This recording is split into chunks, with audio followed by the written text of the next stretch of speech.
Hey everyone, welcome to Cartography RES. मेरा नाम गौरव है and I will be dealing with Indian history. Okay, और जैसा कि आप सबको पता है ये यूपीपीसीएस 60 डे क्रैश कोर्स है. तो इसमें हम यूपी का जो क्रैश कोर्स है, यूपी के जो पेपर है उसमें फैक्चुअल डेटा बहुत आता है. बट फैक्चुअल के साथ साथ अगर हम कुछ चीजें एनालिटिकल वे में भी अगर यूज करेंगे तो वो हमारे लिए मेंस में भी फायदा देंगे और उसके साथ साथ प्रीलिम्स में भी. तो हम फैक्ट रटेंगे लेकिन फैक्ट के साथ कुछ हमारी अप्रोच भी होगी डिफरेंट. ओके, कि फैक्ट को हम कैसे टैकल करेंगे, कैसे याद करना होगा. तो शुरू करते हैं इंडियन हिस्ट्री. इंडियन हिस्ट्री में एंशिएंट और मिडाइवल इन दोनों से मैं डील करूंगा और इसमें जो भी अप्रोच मैं फॉलो करूंगा आप उसको एक बार ट्राई करना. हिट एंड ट्राई अप्रोच भी होगी वो, और जिससे जितना भी फैक्चुअल डेटा है वो हम याद करने में सक्षम होंगे. ठीक है, सो स्टार्ट करते हैं इंडियन हिस्ट्री के साथ. और आज की ये जो क्लास है ये इंट्रोडक्शन क्लास है, हिस्ट्री का इंट्रोडक्शन. और हिस्ट्री में क्या चीजें बहुत इंपॉर्टेंट हैं या फिर हिस्ट्री को कैसे कंस्ट्रक्ट किया गया है वो सब चीजें हम इसमें देखेंगे. स्टार्ट करते हैं हम इंडियन हिस्ट्री. इंडियन हिस्ट्री,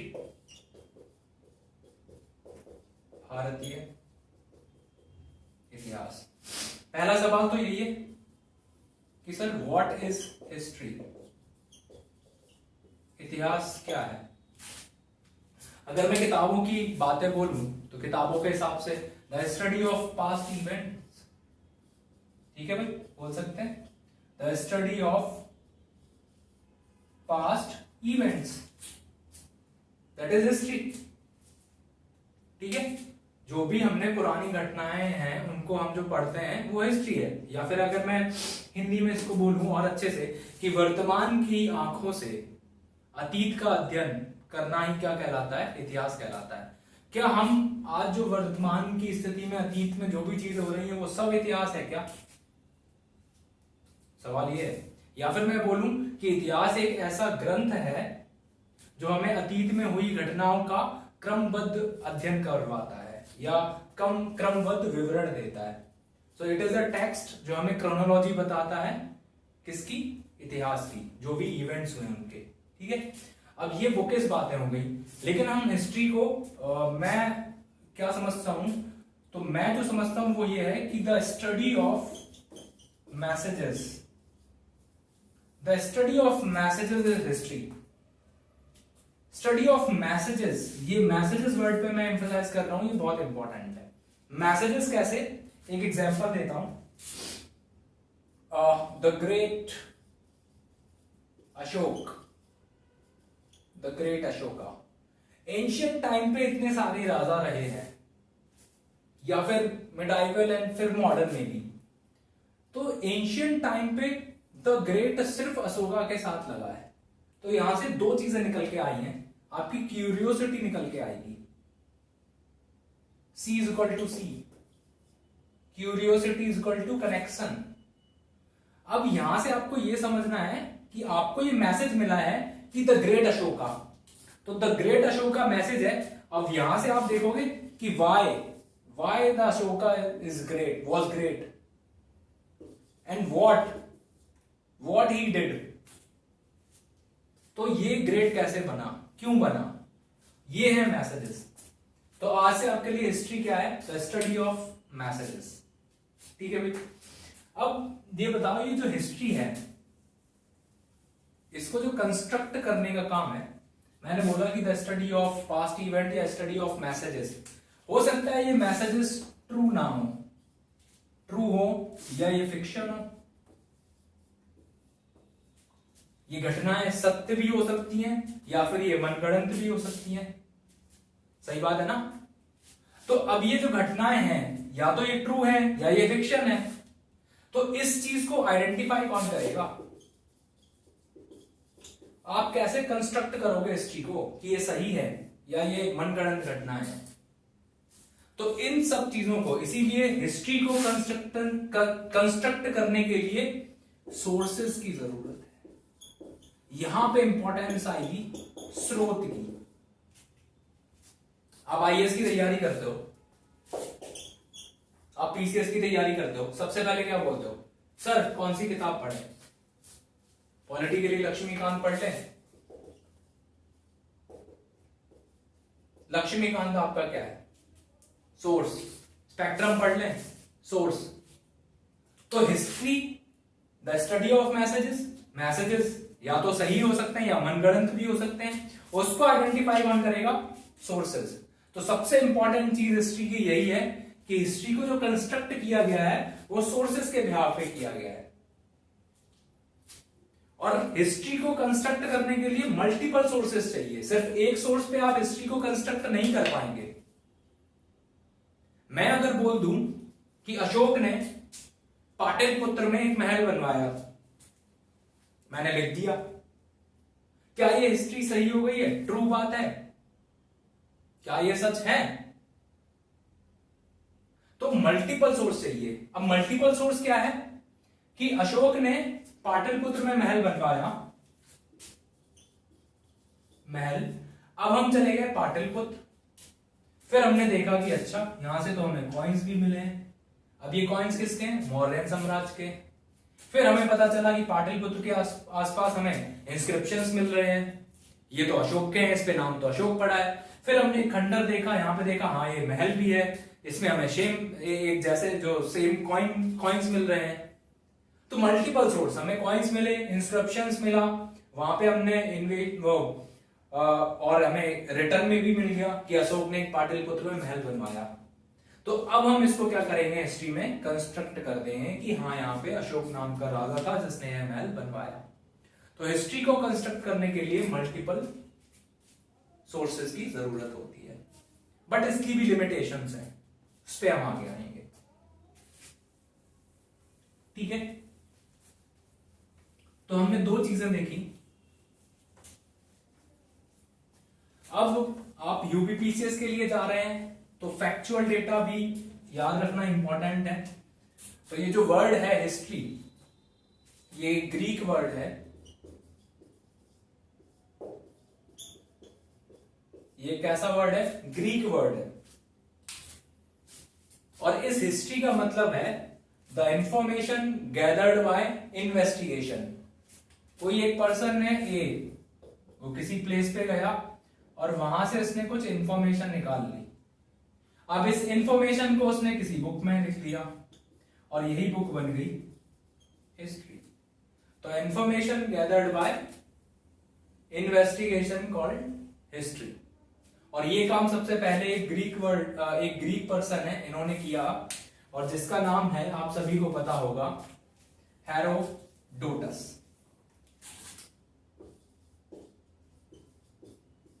एक ग्रीक पर्सन है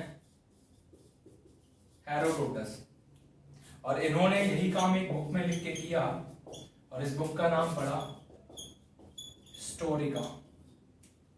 अब जब सबसे पहले इन्होंने ये काम किया तो बाय डिफॉल्ट ये हमारे हो गए फादर ऑफ हिस्ट्री। तो यहां से हमें समझ आता है कि हिस्ट्री के फादर कौन है। हिस्ट्री एक ग्रीक वर्ड है, ठीक है, और एक ग्रीक व्यक्ति ने, हिस्ट्री का मतलब क्या होता है कि the information gathered bye investigation called history. और ये काम सबसे पहले हेरोडोटस ने किया, और इसीलिए इनको हम बोलते हैं फादर ऑफ हिस्ट्री, और इनकी बुक है स्टोरिका। ठीक है, अब हिस्ट्री को पढ़ने के लिए, समझने के लिए, अभी मैंने बताया सबसे ज्यादा इंपॉर्टेंट क्या है, वो है हमारे सोर्सेस। तो सबसे पहले हम बात करते हैं सोर्सेस। हिंदी में इनको बोलते हैं स्रोत। सबसे पहले हम बात करते हैं आर्कियोलॉजिकल सोर्सेस की।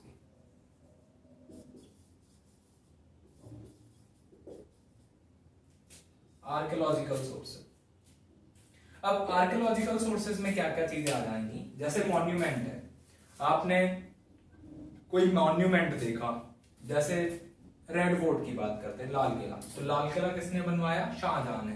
तो हमने मॉन्यूमेंट देखा, फिर हमें रिटर्न में भी मिल गया कि शाहजहां ने बनवाया, फिर हमें कॉइन्स भी मिल गए, फिर इसके टाइम पे जो कोई फॉरेन ट्रेवलर आया उसने भी शाहजहां का नाम लिखा है, तो दैट मीन्स कि हाँ ये शाहजहां ने बनवाया होगा। तो आर्कियोलॉजिकल सोर्सेज वो है जो पुरानी चीजों से बनी हुई चीजों का कंस्ट्रक्शन होता है।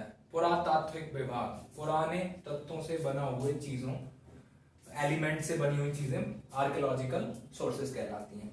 तो इसमें क्या क्या आ जाएगा, इसमें आ जाएंगे आपके फॉसिल, फॉसिल्स का मतलब है अवशेष। इसमें आपका आ जाएगा मॉन्यूमेंट्स, ठीक है।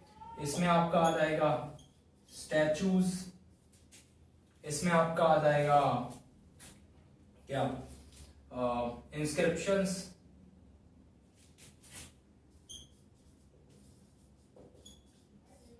ठीक है। इसमें आपके आ जाएंगे कॉइन्स, ठीक है। इंस्क्रिप्शन से एक इंपॉर्टेंट चीज है जो आप याद रखोगे, स्टडी ऑफ इंस्क्रिप्शंस को बोलते हैं हम एपिग्राफी। इंस्क्रिप्शंस को पढ़ना क्या कहलाता है, एपिग्राफी कहलाता है। दूसरे हम सोर्सेस की बात करें तो दूसरे सोर्स है हमारे लिए लिटरेरी सोर्स, ठीक है भाई।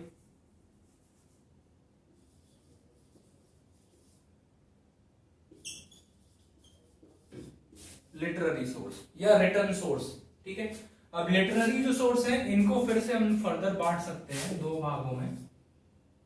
पहला सेक्युलर और दूसरा रिलीजियस। सेक्युलर और रिलीजियस। सेक्युलर कैसे, आप एक बुक की अगर मैं बात करूं, एक बुक लिख देता हूं मैं यहां पे, अर्थशास्त्र, रिटन बाय चाणक्य। तो इस बुक में हमें इतिहास की जानकारी तो मिलती है, लेकिन ये रिलीजियस बुक नहीं है, ये पॉलिटिकल बुक है, लेकिन हमें जानकारी तो ये दे रही है इतिहास की। तो ये बुक हमारी क्या हो जाएगी, सेक्युलर बुक हो जाएगी, और ये हमारा लिटरेरी सोर्स होगा जो हमें इतिहास के बारे में बताता है।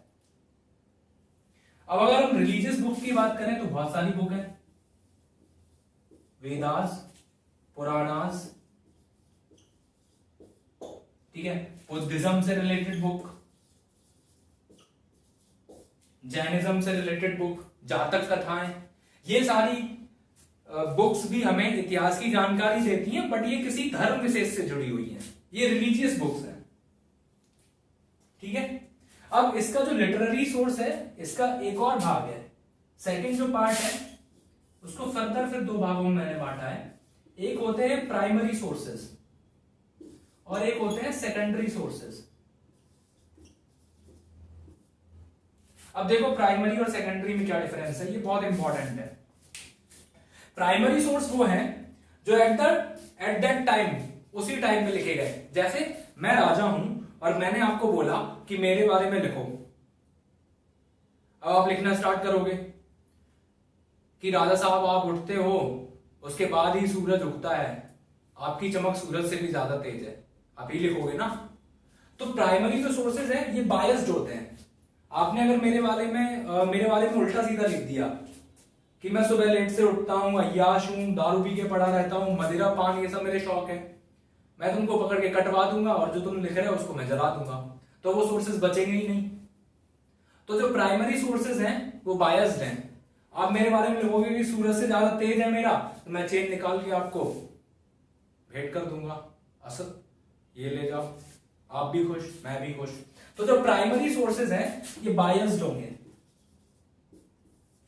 और जो सेकेंडरी सोर्सेज हैं ये मोर फोकस्ड होंगे। अब देखो सेकेंडरी और प्राइमरी का मैं एक एग्जांपल देता हूं। गुप्ता पीरियड में, गुप्ता टाइम पे आप देखोगे कि एक राइटर है बहुत फेमस, विशाख दत्ता, और विशाख दत्ता की दो बहुत इंपॉर्टेंट बुक्स हैं। पहली बुक की अगर मैं बात करूं जिसका नाम है देवी चंद्रगुप्तम। सो वो जो बुक है वो उन्होंने at that time Gupta period में ही लिखी है, और उसी टाइम पे वो है देवी चंद्रगुप्तम की जो बात उन्होंने करी है। और दूसरी उन्होंने एक बुक लिखी है मुद्रा राक्षसा, और जो मुद्रा राक्षसा जो बुक है वो मौर्यन से रिलेटेड है।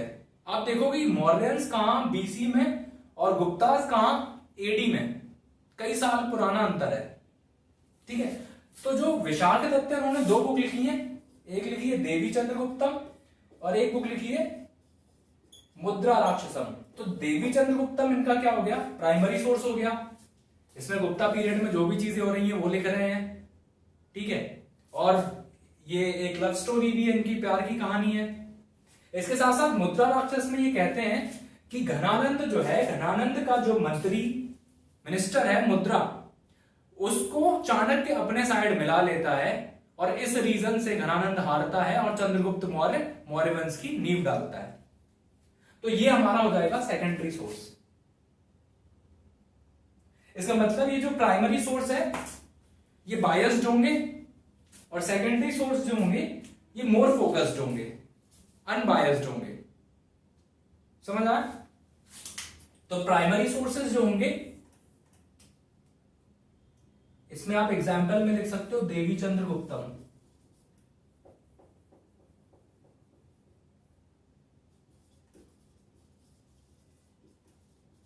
देवी चंद्रगुप्तम। और सेकेंडरी सोर्स में आप लिख सकते हो मुद्रा राक्षसा।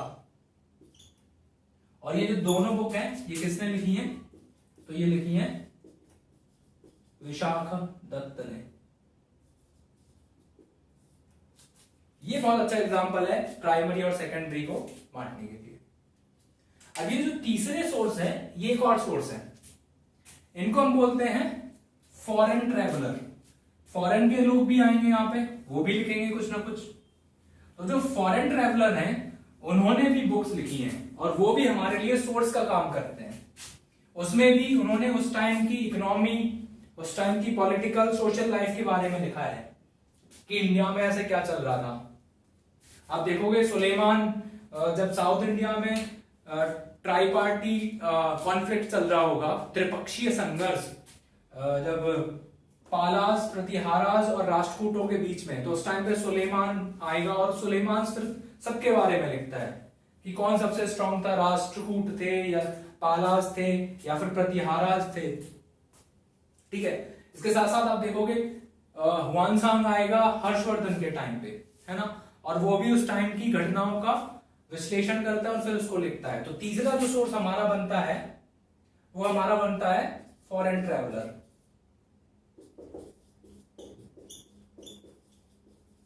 Foreign travellers. अब इसको मैं दो भागों में फिर से बांटूंगा। ये भी सेक्युलर हो सकता है और रिलीजियस हो सकता है, ठीक है।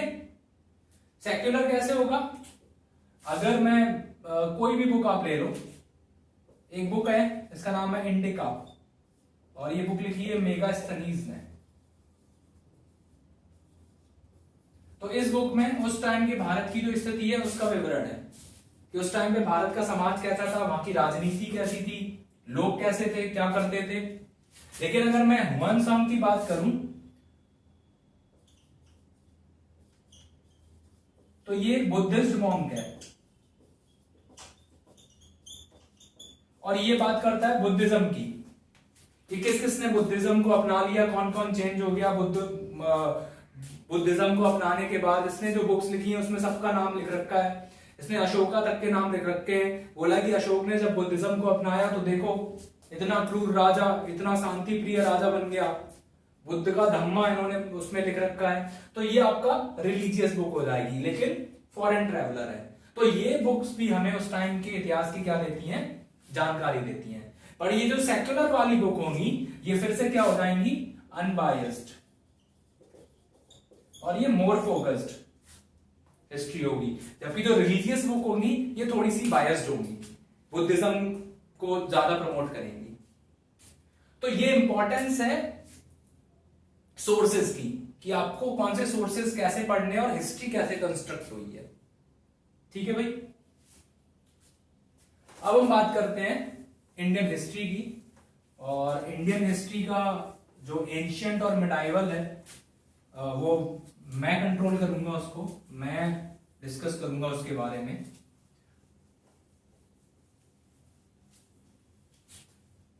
ठीक है, आप सभी को पता है कि जो भारतीय इतिहास है उसको 3 भागों में बांटा गया है। बहुत आसान सी बात है, आप सबने पढ़ा भी होगा। ठीक है भाई, एंशियंट,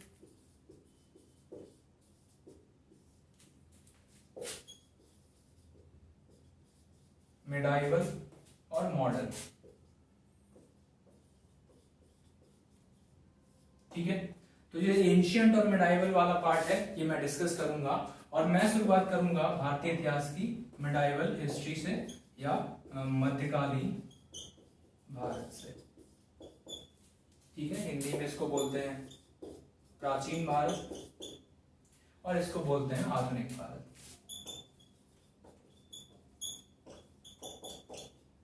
ठीक है, तो सबसे पहले हम सिलेबस की बात कर लें कि हमें इसमें क्या क्या पढ़ना होगा। तो अगर हम एंशियंट के सिलेबस की बात अगर हम करें, पानी,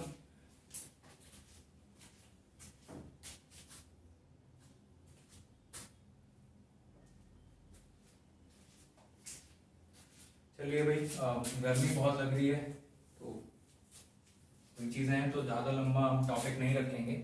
अगर हम प्राचीन भारत की बात करें एंशियंट की, तो एंशियंट को 3 भागों में हम बांट सकते हैं बड़े बड़े मेजरली।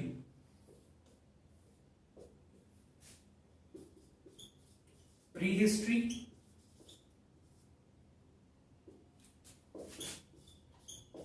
प्रोटो हिस्ट्री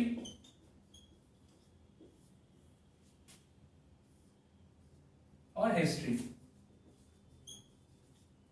ठीक है, प्री हिस्ट्री का मतलब है कि हम बहुत पुरानी बात कर रहे हैं, बहुत ज्यादा पुरानी। तो जब बहुत कम लोग होंगे, बहुत ज्यादा मतलब मान लिया कि 10 लोग हैं, तो 10 लोगों को उस टाइम पे इवोल्यूशन की जरूरत नहीं होगी, 10 लोगों को लैंग्वेज की जरूरत नहीं होगी। जब बहुत ज्यादा लोग होंगे तब हमें लैंग्वेज की जरूरत होती है। तो 10 लोग तो अपनी एक साइन लैंग्वेज से भी क्या कर सकते होंगे, आपस में कोऑर्डिनेशन कर सकते होंगे। तो बहुत पुराने टाइम की जब हम बात करेंगे तो यहां पर हमें कोई भी रिटर्न एविडेंस नहीं मिलते प्री हिस्ट्री की। ये लोग क्या लिखते थे, लिखना जानते थे या पढ़ना जानते थे, ये कुछ नहीं, नो रिटर्न एविडेंस। लेकिन जब हम प्रोटो हिस्ट्री की बात करेंगे, क्योंकि मानव का क्या हुआ है, इवोल्यूशन हुआ है, ह्यूमंस का इवोल्यूशन हुआ है, उसकी एक कहानी है जो मैं बताऊंगा अभी। तो जब ये इवोल्यूशन हुआ और आगे जाके देखेंगे कि इन्होंने साइन लैंग्वेज डेवलप कर ली, इन्होंने अपनी एक लैंग्वेज डेवलप कर ली जो अभी तक डिसाइफर नहीं हो पाई है, जो अभी तक पढ़ी नहीं जा सकी है, बट इन्होंने कुछ ना कुछ लिखने का प्रयास जरूर किया है। उस टाइम के चित्र हो या उस टाइम की प्रकृति हो, नेचर हो, उससे रेलेवेंट चीजें उन्होंने लिखने की ट्राई करी है। जैसे इन्होंने कुछ साइन बनाए हैं ऐसे करके, है ना। तो इनका मतलब आज तक नहीं ढूंढा जा सका है क्या है, बट हाँ रिटर्न में हमें एविडेंस मिले हैं। तो ऐसा इतिहास जिसमें हमें कोई रिटर्न एविडेंस नहीं मिलता उसको हम प्री हिस्ट्री बोलते हैं। ऐसा इतिहास जिसमें हमें रिटर्न एविडेंस तो मिलते हैं लेकिन वो आज तक पढ़े नहीं जा सके, उसको हम प्रोटो हिस्ट्री बोलते हैं। और ऐसा इतिहास जिसमें हमें रिटर्न एविडेंस मिलते हैं और वो पढ़े भी जा सकते हैं, उनको कंस्ट्रक्ट भी किया जा सकता है, ऐसा इतिहास क्या कहलाता है, हिस्ट्री कहलाता है, द स्टडी ऑफ मैसेजेस। ठीक है, तो ये मानव जो ह्यूमंस है इसका इवोल्यूशन हुआ है थ्रू आउट द जर्नी।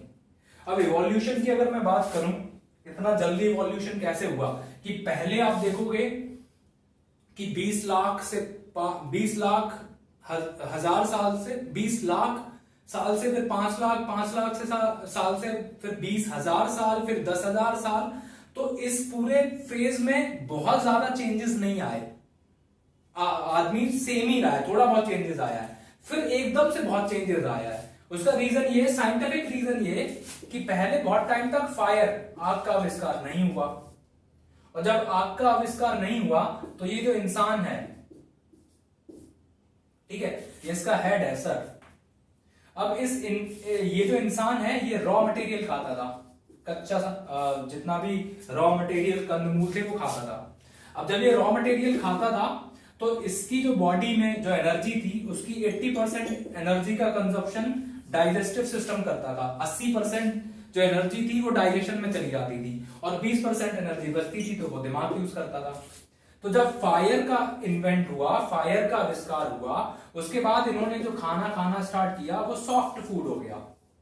और जब ये सॉफ्ट फूड हो गया तो उसके बाद हुआ ये कि इनका जो 80% जो एनर्जी थी जो खाने को डाइजेस्ट करने में जा रही थी वो चेंज हो गई। अब सिर्फ 20% एनर्जी का यूज इन्होंने खाने में करना स्टार्ट किया तो 80% एनर्जी इनके पास बच गई जिसका यूज इनके दिमाग ने किया। और यहां से इनका एकदम से उद्भव स्टार्ट होता है, इवोल्यूशन स्टार्ट होता है, सोचना स्टार्ट करते हैं। और इसके बाद आप देखोगे आग के आविष्कार के बाद ये पशुपालन एंड देन धीरे धीरे नवपाषाण काल में ये एग्रीकल्चर, पहिया बनाना, ये सब स्टार्ट करते हैं। ये साइंटिफिक रीजन है, ठीक है।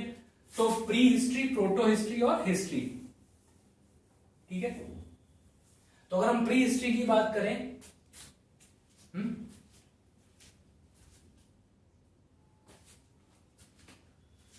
अगर हम प्री हिस्ट्री की बात करें तो प्री हिस्ट्री में कोई रिटन एविडेंस नहीं है, प्रोटो हिस्ट्री में रिटन एविडेंस है और वो पढ़े भी जा सके, और हिस्ट्री में क्या है, रिटन एविडेंस है और वो पढ़े भी जा सके, ठीक है।